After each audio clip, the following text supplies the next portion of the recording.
Et on va clore ce broker du jour avec un petit point pédagogique avec vous, David. Et aujourd'hui, on va répondre à la question suivante. Comment fonctionne l'investissement thématique? Exactement, c'est une stratégie de marché qui marchait très très bien en 2021, qui malheureusement en 2022, à part si on était dans des secteurs liés à l'énergie, ça a un peu moins marché, notamment sur les secteurs tech et tout ce qui est les secteurs d'avenir. Mais c'est une façon d'investissement qui plaît de plus en plus aux personnes et notamment aux investisseurs particuliers. C'est ce qu'on appelle l'investissement thématique. Donc l'investissement thématique, qu'est-ce que c'est, hein? C'est très simple. On va choisir un thème et puis on va créer un portefeuille d'investissement autour de ce thème. En général, on va choisir un thème d'avenir.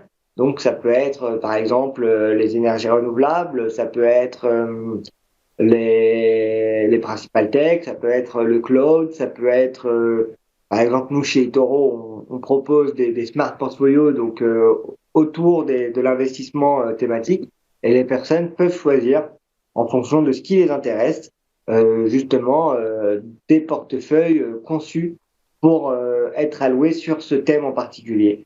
Et donc aujourd'hui, il y a notamment une stratégie d'investissement très connue qui est spécialisée dans ça, si je puis dire. C'est ARK Invest. ARK qui, donc la célèbre société d'investissement de Cathie Wood, est connue pour justement permettre aux investisseurs de rentrer dans des thématiques comme les fintech, comme la technologie CRISPR, donc qui est une technologie d'édition de génome. Vous allez pouvoir aussi trouver des portefeuilles sur la robotique, sur les voitures autonomes, etc., etc. Et donc c'est vraiment ça l'investissement thématique, c'est de choisir un thème en fait qui va nous plaire et essayer d'allouer un portefeuille en fonction de cette thématique-là. Et donc si vous souhaitez avoir des idées, vous pouvez très bien vous rendre donc, dans l'onglet recherche et ensuite aller dans les Spark Portfolio et ici choisir en fonction de vos centres d'intérêt. Donc si par exemple vos centres d'intérêt c'est les services financiers, les technologies et les logiciels et peut-être aussi c'est pas les ETF ou les transports, vous pouvez cliquer et filtrer vos centres d'intérêt et après, lancer la recherche. Là, on voit en l'occurrence avec ce que j'ai rentré comme critère, qu'il y a 43 portefeuilles qui pourraient rentrer dans les critères que j'ai prédéfinis.